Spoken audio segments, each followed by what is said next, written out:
مریم بنت عمران بن مسعود بنی اسرائیل کے ایک شریف گھرانے میں پیدا ہوئیں۔ انبیاء کے خاندان میں سے تھیں۔ اپنے والدین کی ضعیفی کے زمانے کی اولاد تھیں۔ بڑی تمناؤں اور دعاؤں کے بعد پیدا ہوئیں۔ آپ ایک شریف، عفیفہ اور نیک دل خاتون تھیں۔ ہر وقت عبادت الہی میں مشغول رہتیں۔ عصمت و عفت میں اپنی نظیر آپ تھیں اور آپ کے زہد و تقویٰ کی مثالیں دی جاتی تھیں۔ مریم، جن کا لقب مسیح تھا، اور عیسیٰ علیہ السلام کی والدہ مائدہ تھیں۔ اسلام کے علاوہ کیتھولک بھی آپ کو نہایت عقیدت و احترام کی نگاہ سے دیکھتے ہیں۔ آپ وہ واحد خاتون ہیں کہ جن کا نام قرآن پاک میں اور بائبل کے پرانے عہد نامے میں درج ہے۔ حضرت مریم کی پیدائش سے قبل آپ کی والدہ نے منت مانی تھی کہ اپنی ہونے والی اولاد کو بیت المقدس کی خدمت کے لیے وقف کریں گے، کیونکہ ان کے خیال میں یہ تھا کہ بچہ پیدا ہوگا، لیکن بچی پیدا ہوئی۔ بہرحال حضرت مریم کی پیدائش کے بعد ان کی والدہ ان کو لے کر بیت المقدس پہنچیں اور مجاہدین کے سپرد کر دیا۔ حضرت مریم کے والد مسجد کے پیشوا تھے اور آپ کی پیدائش سے قبل ہی وفات پا چکے تھے، لہذا ہر شخص آپ کو پالنے کا خواہشمند تھا۔ آخرکار ایک قرعہ کے بعد مریم کی پرورش کا ذمہ زکریا علیہ السلام، جو آپ کے خالو تھے، کے سپرد کر دیا گیا۔ مفسرین لکھتے ہیں کہ حضرت زکریا نے مسجد کے ایک حجرہ جو مریم کے لیے بنا دیا گیا تھا، جس میں کوئی دوسرا داخل نہ ہوتا تھا، آپ کو حجرہ میں رکھا گیا اور آپ کی پرورش بہت اچھے طریقے سے کی گئی۔ آپ بچپن سے ہی عبادت کی طرف مائل تھیں اور ہر وقت اللہ کی عبادت میں مصروف رہنے لگیں، حتیٰ کہ لوگوں میں آپ کی کثرت عبادت مشہور ہو گئی۔ حضرت زکریا علیہ السلام حضرت مریم کی دیکھ بھال اور نگہداشت کے سلسلے میں اکثر حجرہ میں تشریف لے جایا کرتے تھے۔ آپ کہیں جاتے تو باہر سے قفل لگا جاتے، پھر آ کر کھول دیتے۔ ایک بات جو ان کو عجیب نظر آئی وہ یہ کہ حضرت مریم کے پاس اکثر بے موسم کے پھل موجود پائے جاتے۔ آخر حضرت زکریا علیہ السلام نے دریافت کیا، مریم، تیرے پاس یہ بے موسم پھل کہاں سے آتے ہیں؟ حضرت مریم نے فرمایا، یہ میرے پروردگار کا فضل و کرم ہے، وہ جس کو چاہتا ہے بے گمان رزق پہنچاتا ہے۔ زکریا علیہ السلام کا اس وقت بڑھاپے کا زمانہ تھا اور اولاد کی نعمت سے محروم تھے۔ حضرت مریم کے یہ غیر معمولی حالات دیکھ کر ان کے دل میں یہ خیال پیدا ہوا کہ اللہ قادر مطلق حضرت مریم کو بے موسم کے پھل عطا کر سکتا ہے، وہ بے موقع اولاد بھی عطا کرے گا۔ یہ سوچ کر اللہ کی بارگاہ میں دعا کی۔ حضرت زکریا کی دعا قبول ہوئی اور حضرت یحییٰ کی خوشخبری سنائی گئی۔ حضرت مریم علیہ السلام ایسے ہی ایک عرصہ تک اللہ کی عبادت میں رہ کر پاکیزہ زندگی بسر کرتی رہی۔ اللہ تعالیٰ نے ان کی عظمت کو اور زیادہ بلند فرمایا۔ ملائکہ نے حضرت مریم کو یہ خوشخبری سنائی کہ اللہ نے ان کو دنیا کی تمام خواتین میں سے چن لیا ہے تاکہ ان کے بطن مبارک سے ایک ایسی عظیم شخصیت پیدا ہو جو بغیر باپ کے ہو اور وقت کا عظیم پیغمبر ہو۔ حضرت مریم نے حضرت عیسیٰ کو کیسے جنم دیا اور کیسے باامید ہوئیں، اس تمام کو اللہ نے بڑے شان سے قرآن میں بیان فرمایا ہے۔ سورۃ مریم، آیت نمبر 16 تا 21۔ ایک دن جب حضرت مریم عبادت کے لیے گھر کے مشرقی حصے کے کونے میں تشریف لے گئیں تو ایک فرشتہ انسانی شکل میں ظاہر ہوا۔ حضرت مریم علیہ السلام ایک انسان کو اپنے قریب دیکھ کر گھبرا گئیں اور فوراً ہی اس سے اللہ کی پناہ مانگنے لگیں کہ اگر تم مومن ہو تو مجھ پر ظلم نہ کرنا۔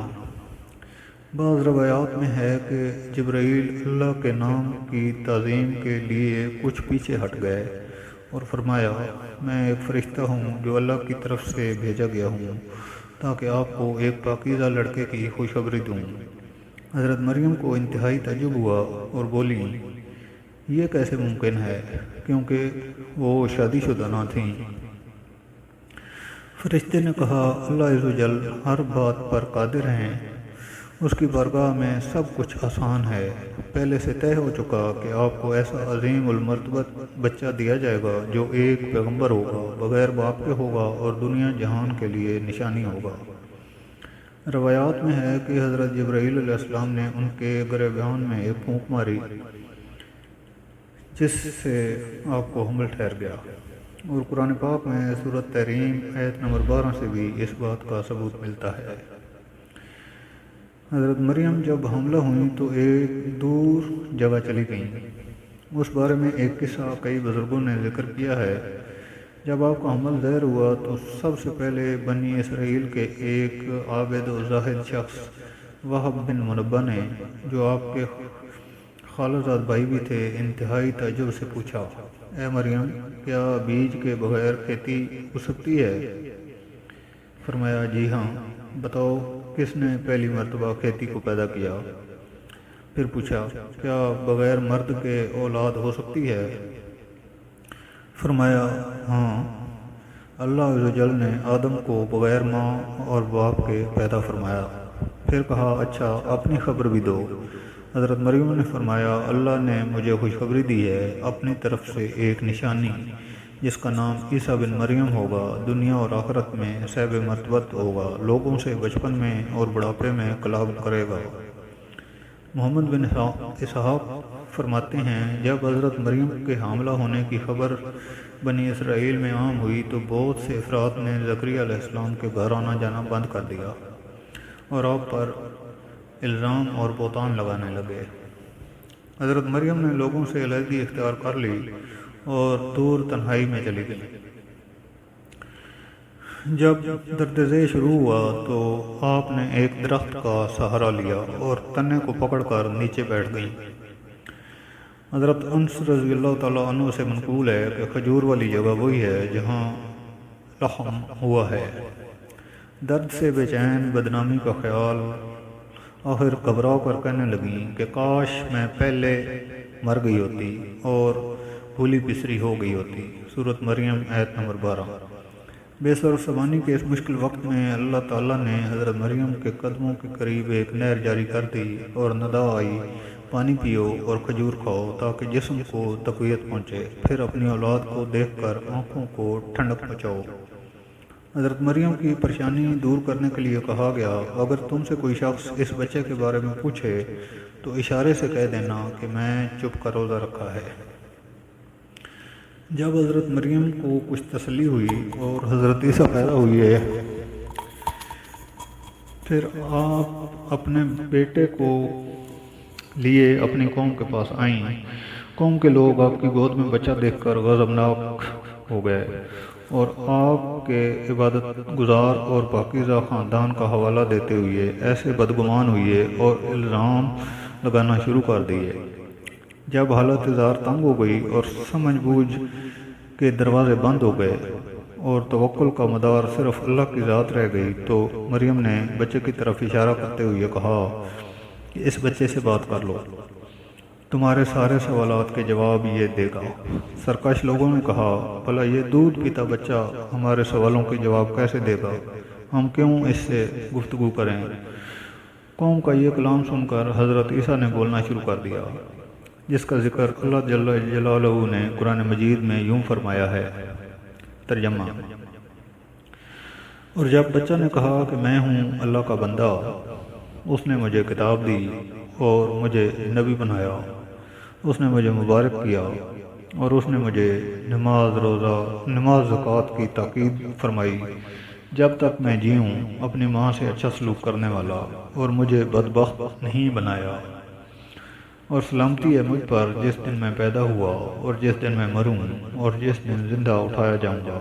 حوالہ قرآن مجید۔ حضرت عیسیٰ علیہ السلام کے بچپن کے حالات زندگی بھی غیر معمولی تھے۔ ان سے طرح طرح کے کرامات صادر ہوتے رہتے تھے۔ ایک مرتبہ نجران کا وفد آپ صلی اللہ علیہ وسلم کی خدمت میں آیا اور اپنے باطل عقائد کا پرچار کرنے لگا کہ خدا تین ہیں، روح الاقدس، عیسیٰ، مریم۔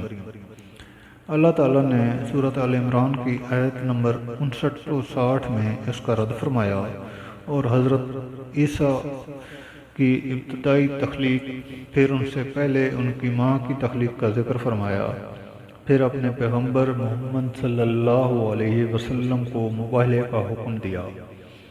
نصارہ نے جب شکست دیکھی تو مباہلے سے باز آ گئے، رسول اکرم صلی اللہ علیہ وسلم سے واپسی کی اجازت طلب کی اور کہا ہم اسلام تو نہیں لاتے مگر جزیہ دینے کو تیار ہیں۔ قرآن پاک میں کئی مقامات پر واضح طور پر بتایا گیا ہے کہ حضرت عیسیٰ بن مریم ہیں، اور یہی بات حق ہے جس میں لوگ شک کرتے ہیں۔ یہ خدا کے فرزند نہیں بلکہ خدا کے بندے اور خدا کی ایک بندی کے بیٹے ہیں۔ اس کا ثبوت قرآن پاک میں ہے، سورۃ النساء آیت نمبر 171۔ ہر دور میں دینی عقائد کو پامال کرنے والے پیدا ہوئے، پھر انہیں ڈرایا گیا کہ باز آ جائیں ورنہ پہلی قوموں کی طرح تہس نہس کر دیے جائیں گے۔ تباہی ان لوگوں کے لیے ہو جو کافر ہوئی ہے۔ موجودہ دور میں نبوت کا دعویٰ کرنے والا مرزا قادیانی کا فتنہ جو ابھی بھی موجود ہے، حضرت مریم اور حضرت عیسیٰ کے حوالے سے کفرانہ عقائد کا پرچار کرتا نظر آتا ہے۔